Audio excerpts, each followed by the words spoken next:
Ayan mga farmer. Ang presyo niya po sa akin ay kung magkano aabutin.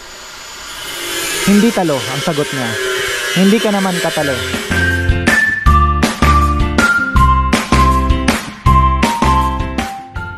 Uy, ayan mga farmer sa magandang buhay. Back to Arayat.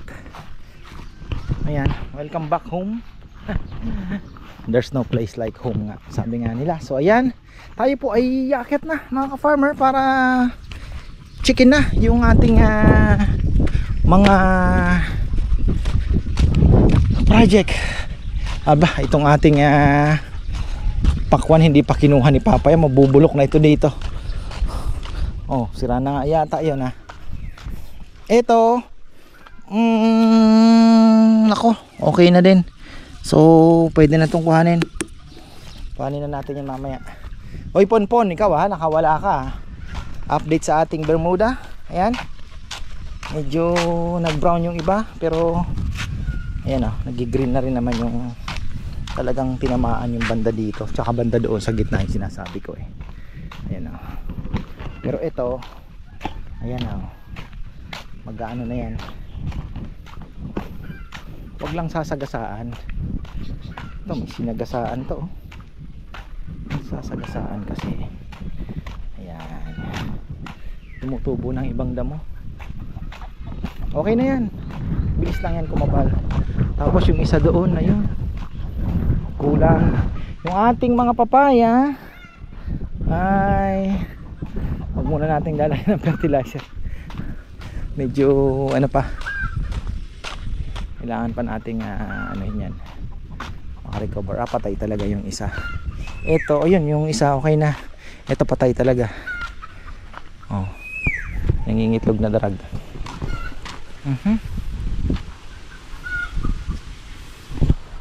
Namaan ng matinding init yan.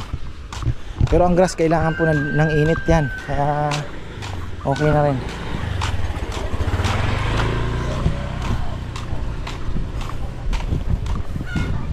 Mga gansa natin, dyan muna kayo, mga buwisit kayo.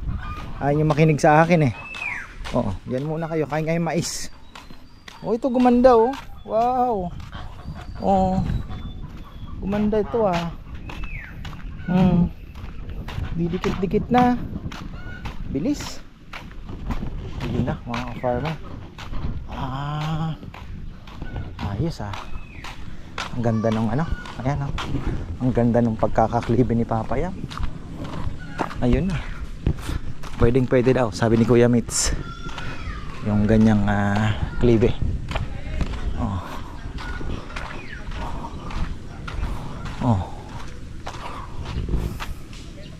Bubuhos po sila ngayon. Kaya pala may ginagawa doon sa ayun, walang power daw bukas maghapon mga farmer. Ayan, walang kuryente bukas maghapon daw. At ayun, tayo naman ay nagbubuhos na. Lawak nito So dalawang dalawang area na to.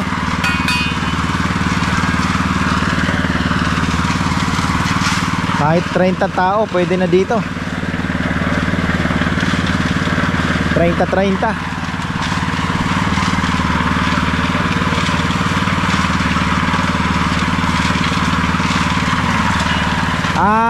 Gusto ko sana papuntay si Kuya Mitz nga dito para ma-quote na natin kung magkano abutin yung bubong.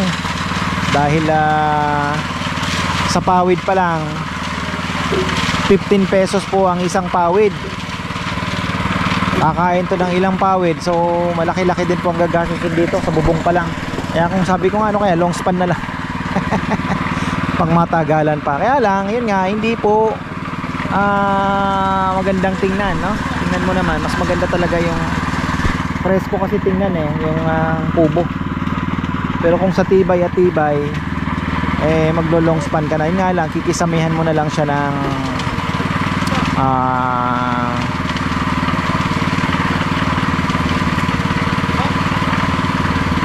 kahit plywood na lang siguro pwede.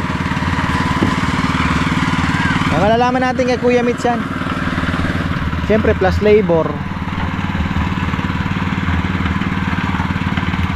Si Kuya Mitz naman di talo, kaya walang problema doon. Ang isipin na lang natin talaga doon yung pinaka ano nito. Ayan oh. Kayang-kayang tapusin to ngayong araw. Hanggang dito lang naman eh, putol na pala oh. Sa kabila hindi pa. Si Junjun, ibang yung nagbubuhos, may gumagawa. Yun naman pala eh.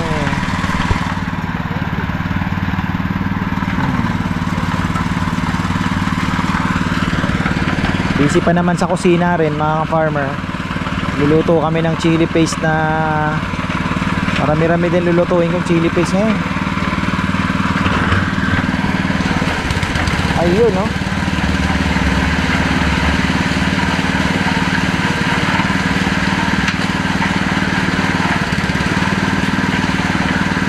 Romy's in the house.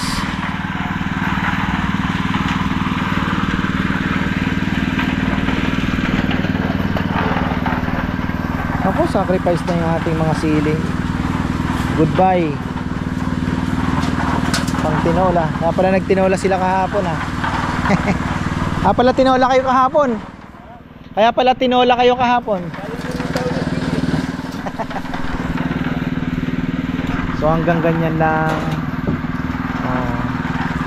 Naka full weld na ba lahat ito? Oo, na full weld na.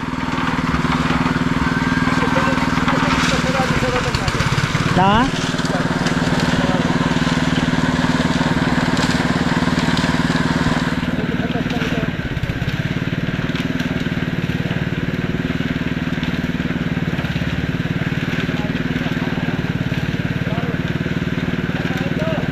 Oo nga no. Sawali. No. Gupitin natin na sawali no Jun, ano? Nakita ko kasi yung pinuntahan namin doon, sawali yung pinang side niya.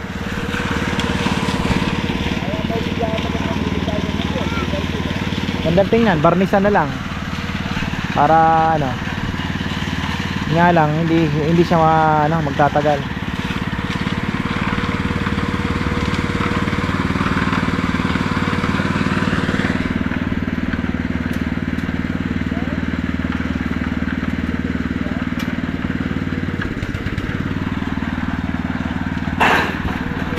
So itong cleaving ito, yung pinakaano niya na slope ng bubong, okay na kay Kuya Mitch. Sinend ko sa kanya ito, Kuya Mitch, okay ba? Okay na yan, sabi niya. Hiniguro tayo eh. Kasi nga, ang purpose po niyan, hindi pwede mag-stay yung tubig. Lalo kung mabilis pong mabulok. Dapat talaga naka-tilt na ganyan para kung nauulanan man, na agad bumababa yung tubig, natutuyo po agad. Kasi pagka nakaganyan lang, mag-i-stay yung tubig, bubulok agad yon, tapos tutulo na agad. O sabi ni Kuya Mitch, magsasayang ng pera. Kay Reggie ata medyo mali yung kanila, kaya kailangan din nilang baguhin uli. O bubungan niya na lang ng yero para hindi na actually matibay talaga kung long span eh.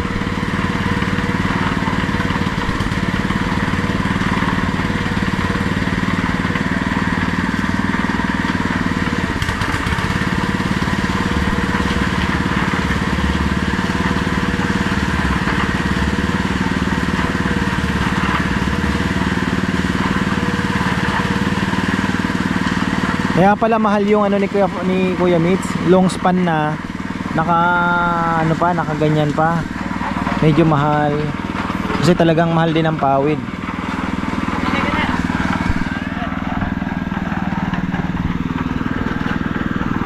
Yun oh, masabay.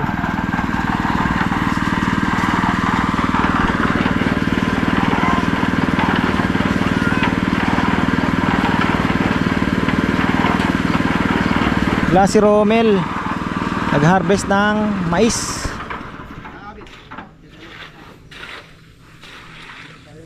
So ito yung walkway. Ayan, yung walkway. Ito, ang lapa din pala ng walkway niya. So ito yung area ng kubo. Ito yung walkway niya. Hindi ko lang alam kung saan ang entrada, kung saan ang entrance. Pwede rin dito magkatapatan.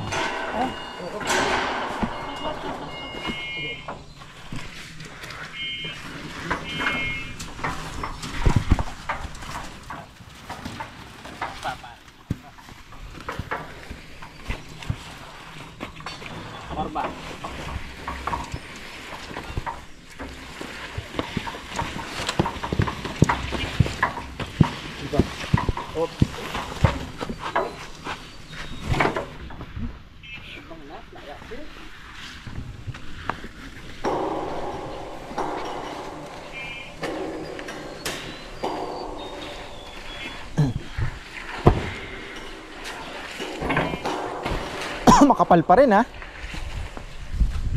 Ah.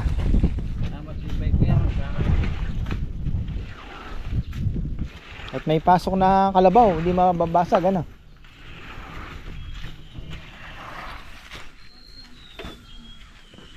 Aling maligaw si Chuchay rito. Sila kaya ang nire Chuchay. Medyo nagbibula. Ang kapal. Ha? Dos media. Kapal nito? Parang ang kapal ah. Pag nabarap yan. Dos media. No, pahante.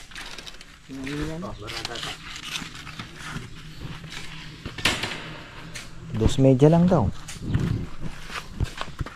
Yeah.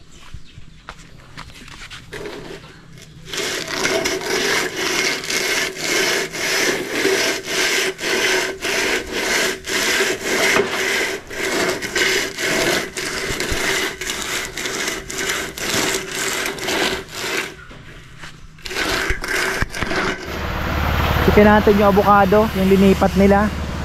Yung tinamaan to, nalungkot na, pero very good oh. Ang ganda ng pagkakalipat. Hindi po naapektuhan. Ay, salamat naman. Yung isa na lang. Dapat may lipat na rin yan sa lalong madaling panahon. Si Erwin, walang problema to si Erwin.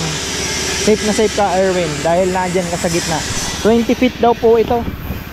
Saktong sakto gumit na po siya. At ito naman ay tamang-tama, magbibigay po ng shade po dito sa area natin.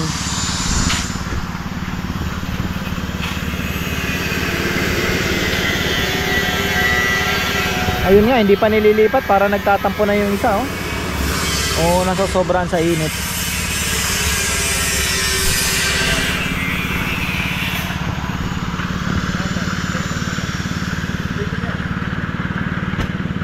Hira naman na ilipatan ko pang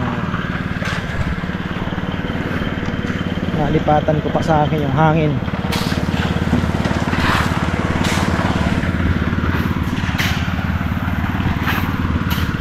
Tatawagan ko si Kuya Mitz.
Kung ilo-long span natin yun, gagastos tayong 30 rito? Di siguro, no? Ilang meters ba yung ano niya? Ito, yung haba dito.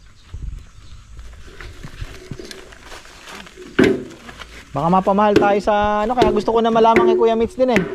Kung hindi, long span na. 'Di ba? Tapos anuhan na lang natin ng bibili ako ng murang plywood. 'Di ba? Kagaya doon sa loob.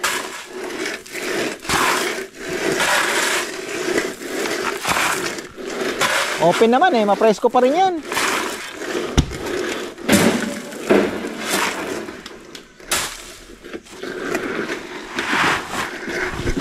Ito kasi balak namin sa wali na yung side na to para maganda din naman tingnan.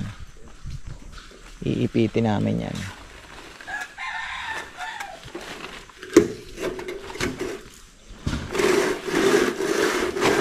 Haba nito 15 siguro, 16.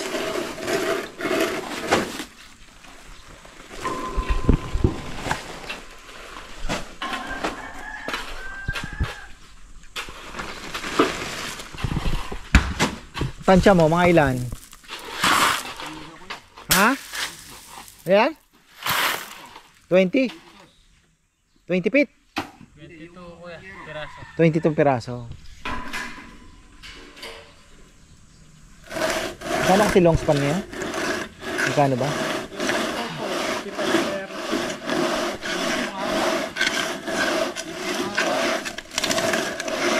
65 sa 10. 1,000. Abot din ng mga 40 pa rin ano. Tingnan natin kay Kuya Mitz kung magkano ano. Kasi 15 ang pawid, kakapiranggot lang 'yun. Ang late lang 'yun. Kaya nga eh. Maraming gagamitin sa 15. Yung pawid ito, nasa 4 feet eh. 4 feet yung haba ng pawid. Playero yun. Natatansya niya yan kung ilan ang gagamitin. Most likely, more or less, magkano ang ano na.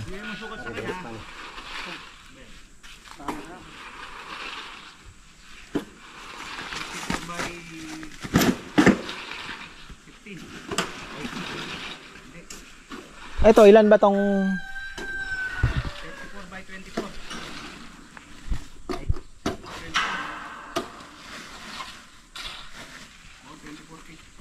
alin? 34 by 24 feet. Ito, 24 to? Ito yung Ha? yung haba. Ah, ito. 34. Hindi, yung ano niyan, titingnan niya dyan, yung ito eh. Ayan, 15 feet. 15. 15 feet tapos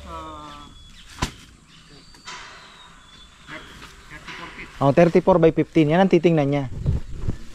Kasi yan ang tatakpan eh.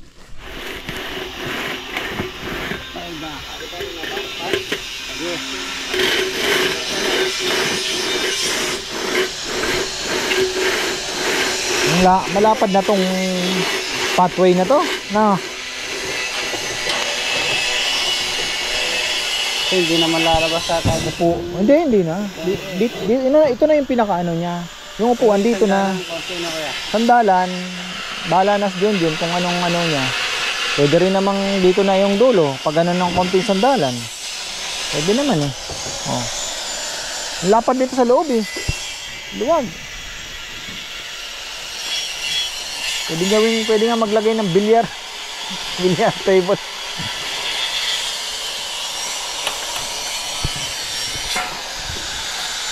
May dala ka? Libutan. Papaklatan naman ano. Bakit yung sa upan? Lapad dito. Upuan dito. Upuan doon. Lamesa. Pwede pa. Ilang table pa ang kailangan natin dito. Bagay, bilis na lang gawin ni Papa yan. Ganda sana kung acacia slab, ano? Alang, mahal na masyado. Doon na lang tayo sa palochin.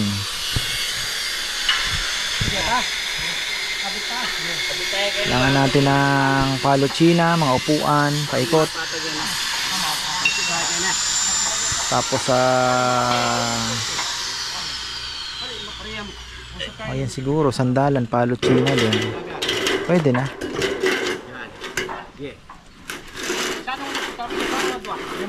Dito nga, pwedeng palochina din yung dingding yan para matibay na. Ano kaya maganda?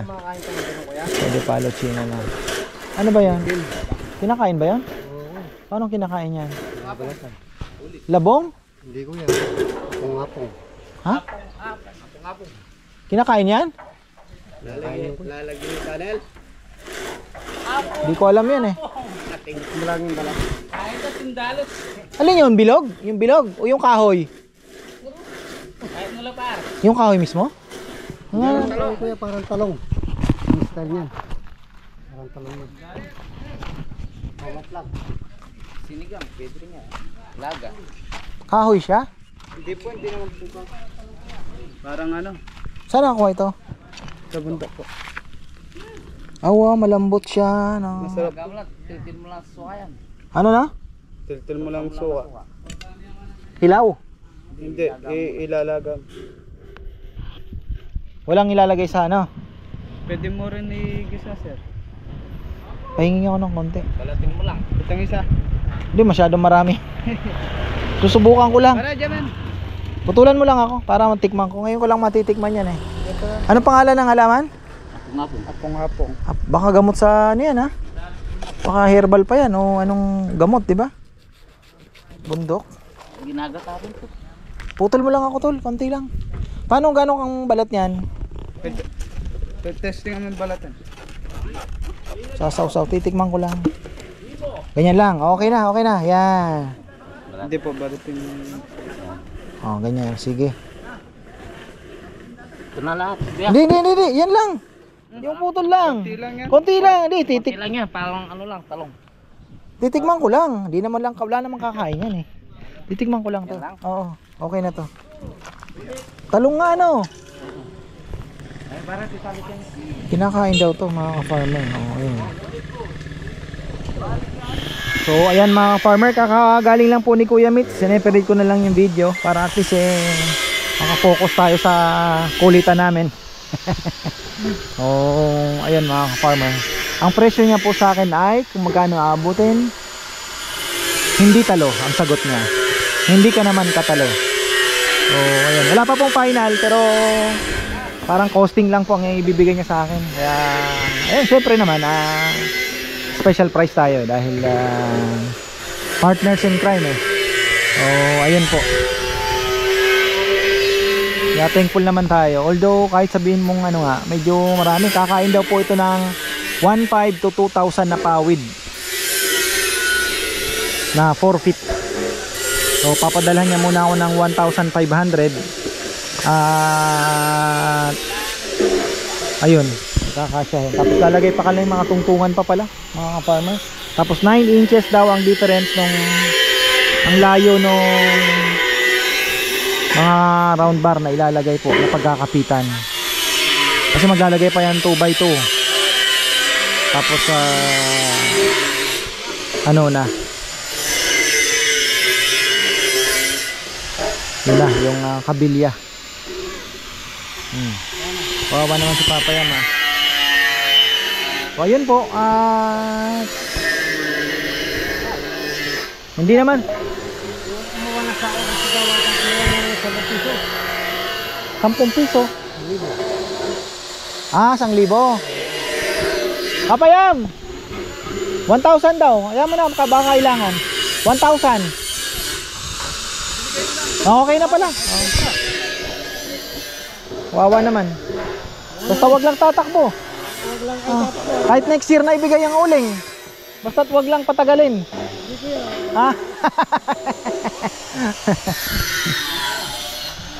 Si tita mo nga hanggang ngayon 18 uling Wala, kinalimutan na natin. Kinalimutan, ano ba? Pinatawad pero hindi nakalimutan. Yun ang ibig sabihin nun. Napatawad ko na pero hindi ko nakalimutan. Maalala mo lang pero hindi ko na, wala na akong balak singilin doon. Mo na, ano na yun. Ganun talaga di ba? Nagpadaya ako Nakapasal ako doon. Ang presyo niya sa akin ni Kuya Mitch, hindi ka naman katalo kung ano lang ang magastos. Syempre naman. Tropa Hindi naman niya sinabi, basta sabi niya kung ano yung presyo ng pawid, lahat ng magagastos plus yung labor, yun lang ang ano. Hindi tayo talo, sabi niya.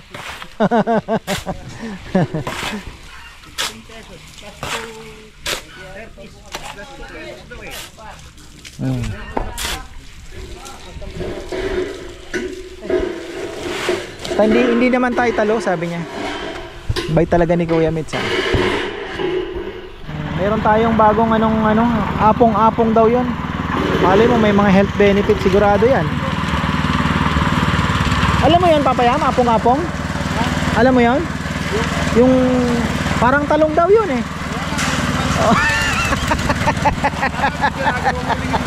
Hindi nga, gulay daw yan. Isasaw-saw mo daw sa suka. Parang talong lang daw yan.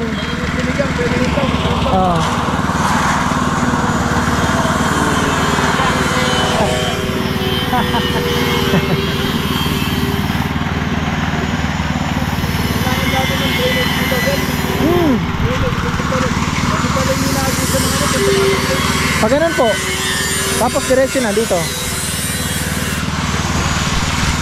Pababa na.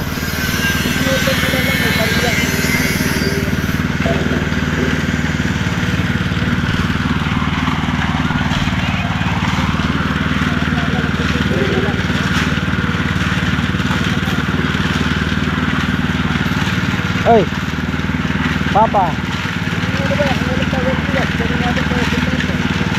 Oh.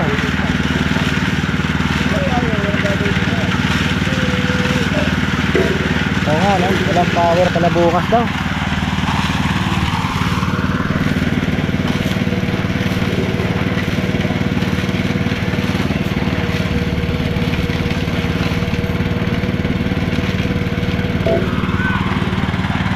Tingnan natin mamaya yan kung tapos na sigurado to, matatapos sigurado.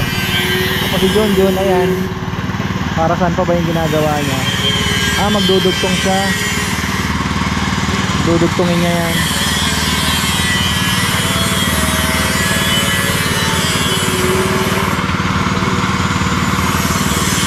Kumain ako ng pares pero walang kanin, tapos 2 itlog. O, di ba? Meron pa ring lusot eh.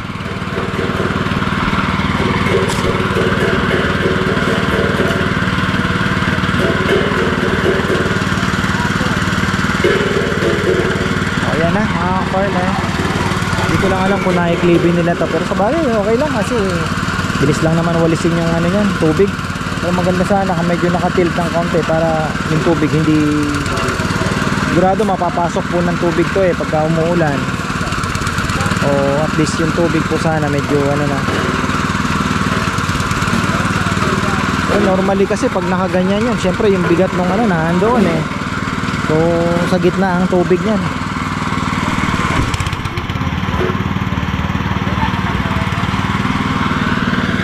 Oh, tanghali na.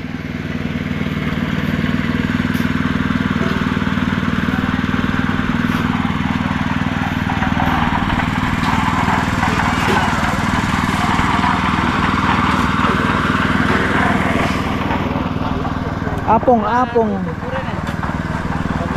Maraming matitirang ano, graba. Halos isang graba lang ang nagamit, no? Kulang ang buhangin. Ayun pala, mayroon pa.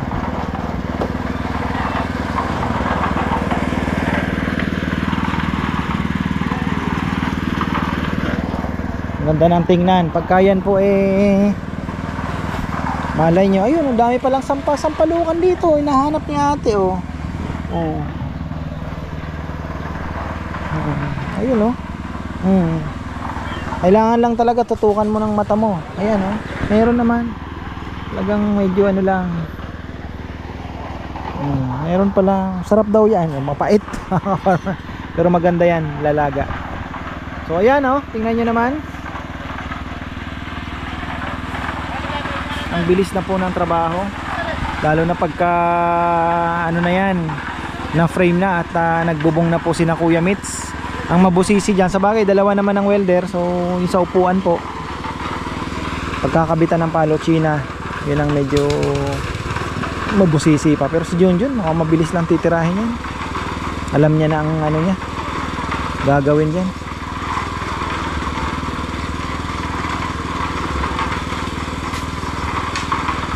Hanging na lang siguro, ano, hindi naman siguro bibigay.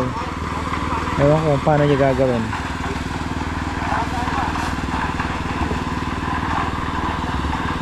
So imagine natin pagka dalawa na yung kubo, sana makapag-invite pa po tayo ng mas maraming kakain. At syempre soon pwede rin po silang mag-celebrate ng maliit na okasyon dito, mga ka-farmer. So ayan. Tipong dito na sila magla-lunch. Aro, nadali ito na, initan na. Oh. Hindi pinalipat, sinunog yung karambuhaya ko Allah. Dapat inilipat yan. Papalipat ko yan, mga ka-farmer. Doon na sa gilid na dito sa ano.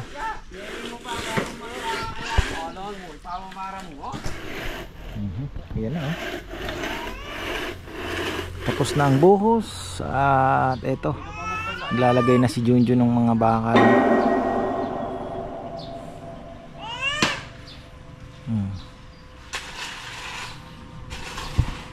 Medyo matatagalan din pala itong pag-welding na to. Last day na naman bukas. Martes na naman yan. 4 times a week lang tayo ang trabaho, mga ka-farmer, gawa ng may kainan tayo syempre. Ayan.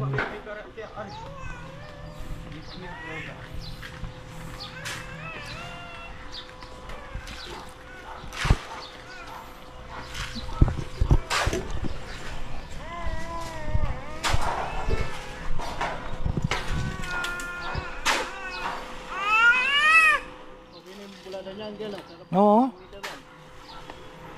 Alin po ito?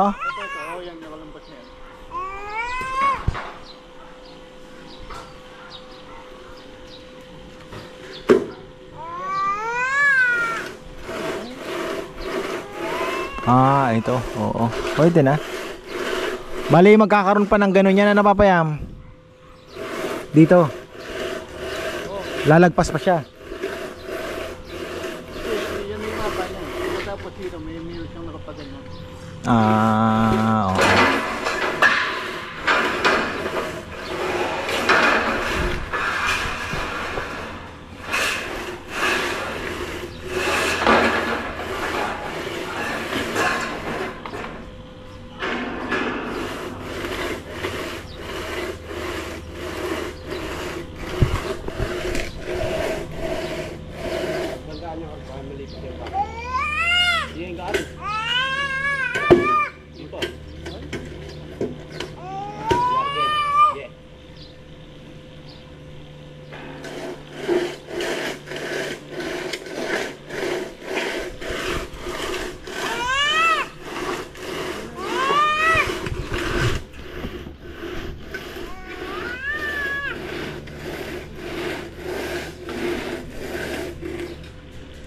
Ayan mga farmer, baka abutan ako ng ulan at ako'y dadan pa kay Nanay Kadya. Diretso na naman ako, talagang mahina na talaga ang aking ay, diretso na naman. Sabi ko kanina, dadan ko na sa kanya umaga. Diretso na naman ako. So ayun, na-realize ko na andito na ako. Naku, patay ka ako, hindi na ako bumalik. So ayan, ang problema natin bukas pala mga farmer, wala daw kuryente. So ano ng buong araw na naman tayo walang kuryente ha. Patay tayo. Nakikita ko nga sa news yung Malampaya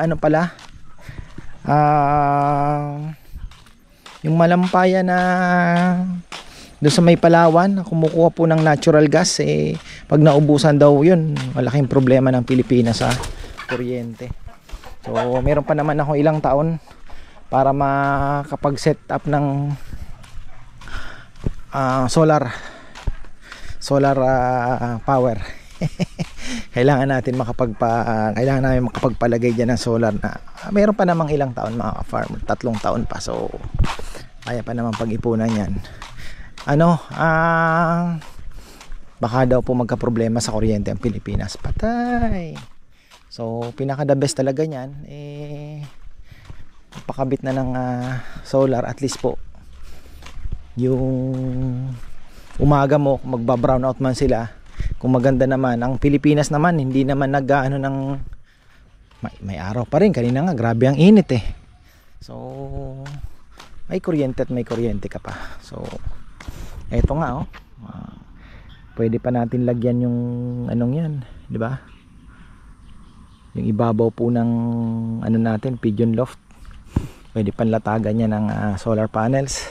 Sana ay ma-develop agad yung mga solar panels na mga bago ngayon na napapanood ko. Sabi ko nga, sana dumating ang panahon na yun na lang ang maikabit namin. Mas maliit po yung mas konting solar panels, mas malakas kumuha ng kuryente. Malay natin. So yan mga ka-farmer, hanggang dito na lang po muna. At so tenga na naman pala ang trabaho bukas. Mag-aasinta na lang kami ng kanaleta. Yung kanal po doon sa sa gilid ng ginagawang kubo. So yan, maraming salamat at magandang buhay.